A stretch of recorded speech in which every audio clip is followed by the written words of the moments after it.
सपुरा को कोर्ट में पेश करोगे तो मेरे बेटे को न्याय मिल सकता है। भले ही मेरी बेटी इस दुनिया में नहीं है, लेकिन जिस तरह से मैं रो रही हूँ दुनिया की फिर कोई माँ इस तरह से ना रोए।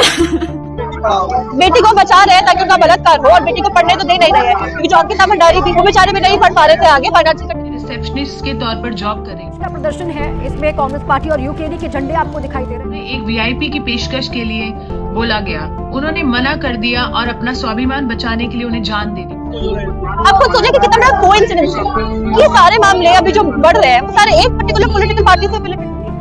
जानकारी सामने नहीं आई है कि पूरे मामले में कोई वीआईपी शामिल था या कोई एक्स्ट्रा सर्विस देने की बात की जा रही है। के प्यारे लाडले ने लड़कियां पेश करी दुष्यंत गौतम गट्टू को, इसीलिए तो बचे हुए। ये सोच है इनके, कह रहे 20-25 हजार में लड़कियां मिल जाती है। लड़कियों के लिए जब ये ऐसा नजरिया रखते हैं तो इस सरकार से हम क्या।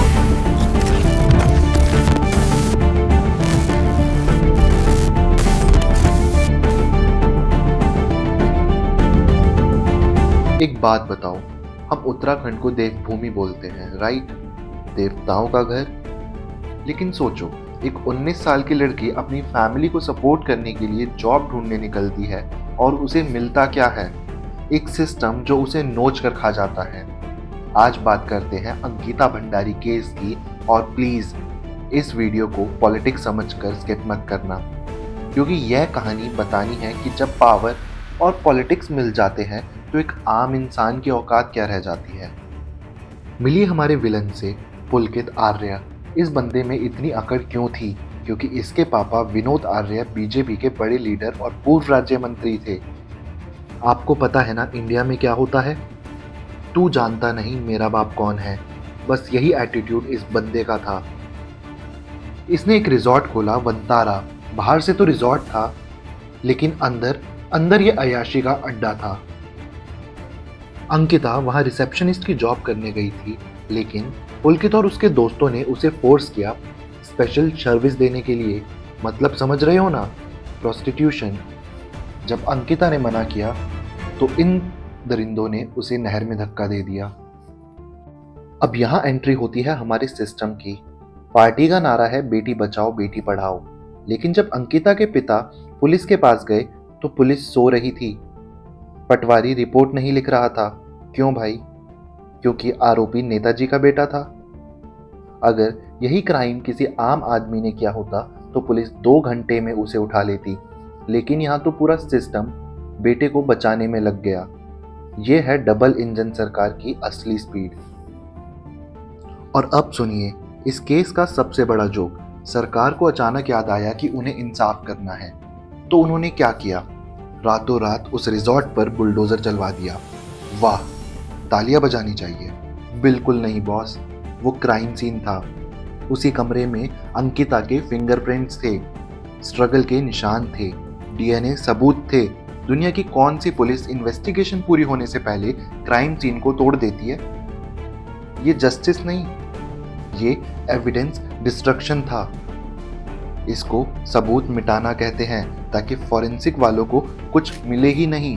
दिमाग लगाओ यार, बुलडोजर क्रिमिनल के घर पर चलना चाहिए था, उस जगह पर नहीं जहां सबूत रखे थे। अंकिता की चैट्स लीक हुई थी, याद है? उसने साफ लिखा था वीआईपी आ रहा है। पुलकित तो बस दलाल था, असली कस्टमर कौन था? वो वीआईपी कौन था जिसके लिए अंकिता पर प्रेशर डाला जा रहा था? पुलिस कहती है कोई वीआईपी नहीं था। सीरियसली? मतलब मरने वाली लड़की झूठ बोल रही थी, वो वीआईपी आज भी खुलेआम घूम रहा है। हो सकता है वो कोई मंत्री हो, कोई बड़ा ऑफिसर हो, या कोई ऐसा जिसे सरकार छूने से डरती है। उसका नाम चार्जशीट से ऐसे गायब कर दिया गया जैसे वो कभी था ही नहीं। 2025 में कोर्ट ने सजा सुना दी। ठीक है, पुलकित अंदर गया, लेकिन क्या इंसाफ पूरा हुआ?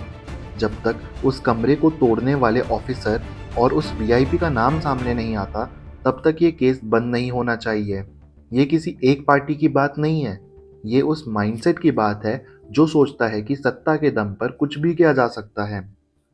अगर आपको लगता है कि दाल में कुछ काला नहीं, पूरी दाल ही काली है, तो इस वीडियो को शेयर करो। सवाल पूछना बंद मत करो, वीआईपी कौन था? ये सवाल गूंजना चाहिए। मिलते हैं अगली वीडियो में। जय हिंद। से आई हूँ, भाजपा से मंडल अध्यक्ष हूँ। ऐसी भाजपा को, ऐसी गंदी भाजपा को जिसने आज हमें रुला दिया, हमारी पहाड़ की बेटी 19 साल की बेटी के साथ ऐसा बलात्कार किया और फिर उसे धक्का दे दिया। मगर इन दरिंदों को पता नहीं था कि पहाड़ की देवी देवता भी होते हैं, वही बन के निकली है। नहीं तो 3 साल का मुद्दा कोई नहीं निकाल सकता।